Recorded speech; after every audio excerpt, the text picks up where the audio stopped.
Shantanu that's the Sen, job of the investigating agency. Shantanu Sen, Yep, the point being made by the Trinamool Congress is that if an individual is being questioned or there is an investigation against him, that doesn't mean that he is guilty.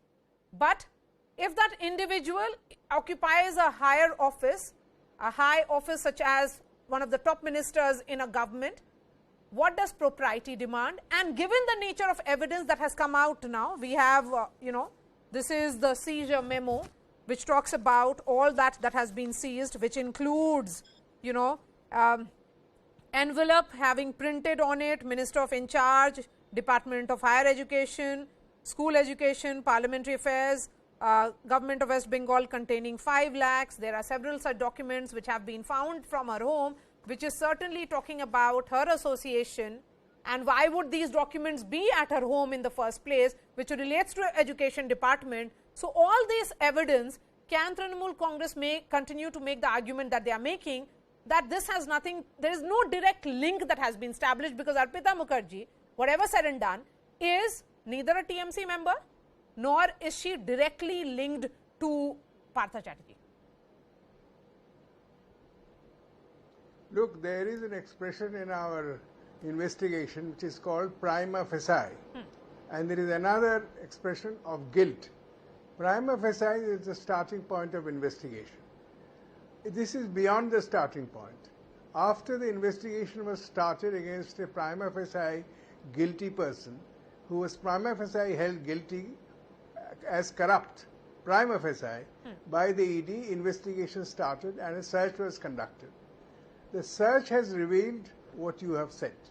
It is astonishing, it is enormous. Now, here was a person who was in connection with a lady from 2012, it's now 10 years. He has been seen with her, he has been active with her. There is enormous evidence, oozing evidence to suggest they were connected. And that has been established by search. His papers have been found in her place, her papers have been found in his place. So prima facie, there is great evidence of something cooking, something corrupt that has taken place, and that has been going on for years. It is very strange that this has been going on for such a long time, and neither the party hierarchy, nor the media, nor the public. It reminds me of that great story of the emperor walking in the park naked and everybody oozing praise and only the child saying, oh, he is naked. Nobody said anything. Now that has been found that he is connected with Arpita, and Arpita has been found full of riches. Naturally, the people and the investigating agencies will link both together. In my opinion, prima facie, he has been found to be corrupted, found to be linked with unlawful, illegal money, violator of the foreign exchange, and without any argument, without any ado, he should quit. He should be made to quit. And this sort of argument, which is going on between two spokespersons, is something I'm amazed to hear. Come on, think.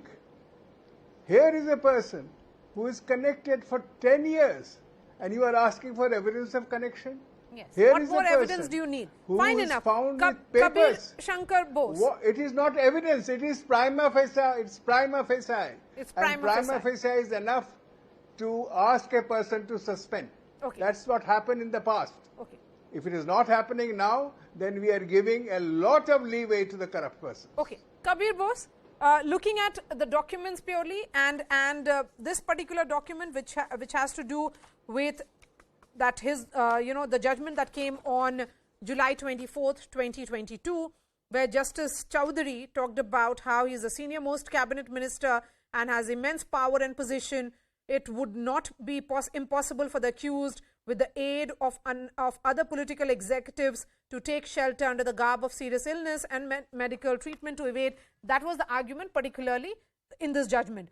But talking about his position, the buck stops here with the chief minister, would you say, because she is the highest executive of the state? Absolutely. Let's look at the High Court order in perspective. The High Court has gone to the extent of saying that the hospital in which Partha Chatterjee got himself admitted, is notorious for giving shelter to high-profile TMC criminals. The High Court has gone on record to actually mention this. I mean, in open court, there were certain observations by the Honorable Judge where he named certain persons. There was another minister in the past who was arrested in a financial scam. He was in this Woodburn unit for the longest time ever.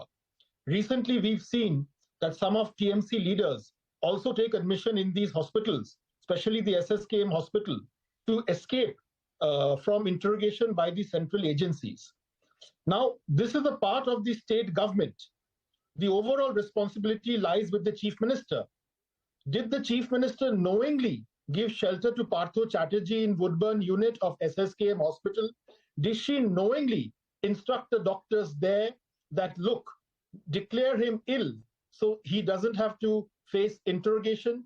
Was she a part of this? I mean, further investigation should go on.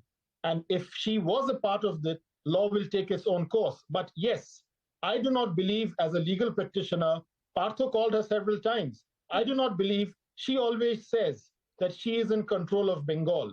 So I believe that she was definitely aware, and wherever Partha has tried to subvert the course of justice, she may have been aware. And did she play an active role or not? Investigation will reveal that. Okay, Saket.